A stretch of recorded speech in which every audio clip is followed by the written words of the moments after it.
Alright, this is what we're going to call 11-2, day 2. I want to show you how to multiply two numbers that are in polar form. This is going to have a couple different components. We're going to convert them and then multiply them. The two numbers I've got here are 3 plus 3i, which would be right there. 0 minus 2i, which is down here. Okay.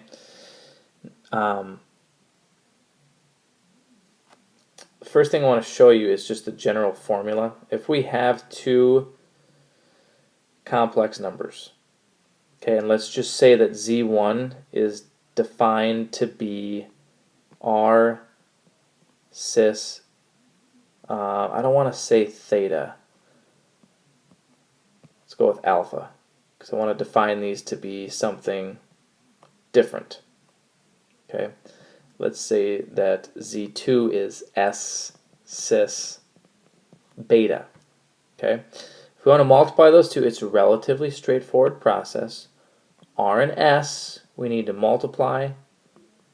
The angles we add. Okay. It's that straightforward. R and s, multiply. Alpha and beta, the angles, just add them. Okay. So the next thing I would need to do here is with the actual numbers that I have. You know, z1 is 3.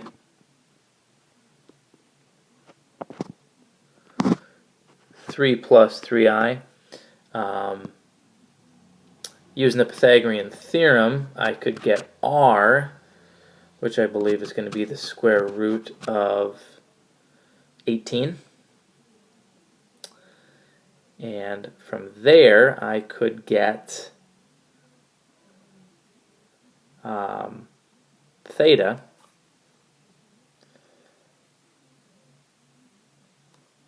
this again is for z1, that first complex number I have already figured out that r is the square root of 18.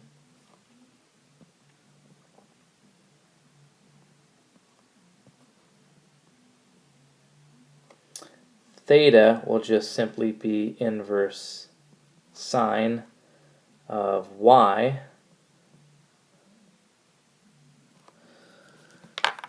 over the square root of 18.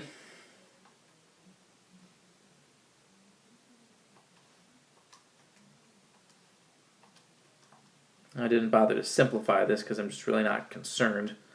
All I'm really after is the value for alpha. Okay, really just after that value for alpha, which ends up being 45 degrees. Okay, ends up being 45 degrees.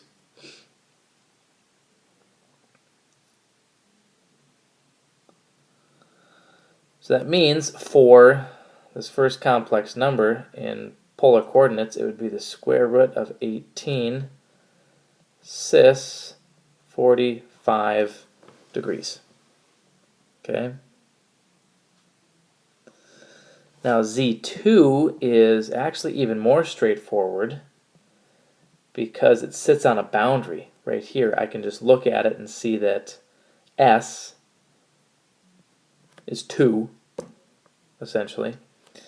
And beta, that angle formed by it, is 270 degrees because it's the boundary point between quadrant 3 and 4, so its angle is comprised of 3 quadrants. Okay. Now here's the multiplication part. If we want to do z1 times z2, okay, we need to take r and s and we multiply those two. So we'll have 2 square root 18. I could possibly simplify that in a minute. I never did simplify the square root of 18, but down here I will for a final answer.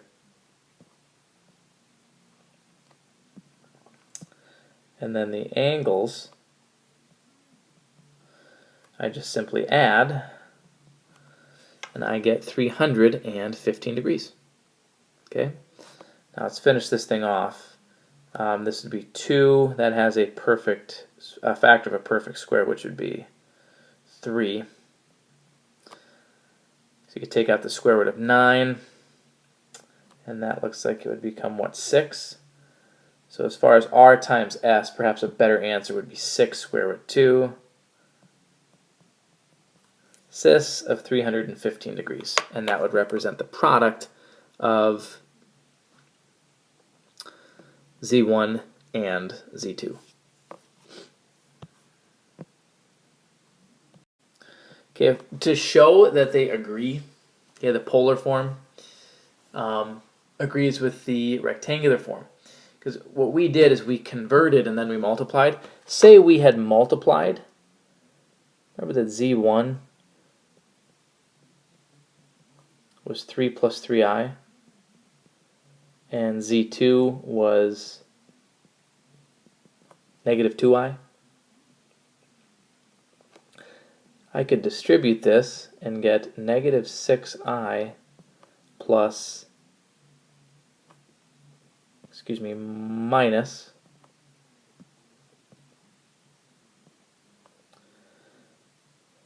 6i squared. It's been a while, but we covered first semester that I squared is negative 1, so we get negative 6i plus 6. Okay? Now we just saw on the previous page that we also established that in polar coordinates it was 6 square root 2 cis 315 degrees. Okay, so what we would then want to do is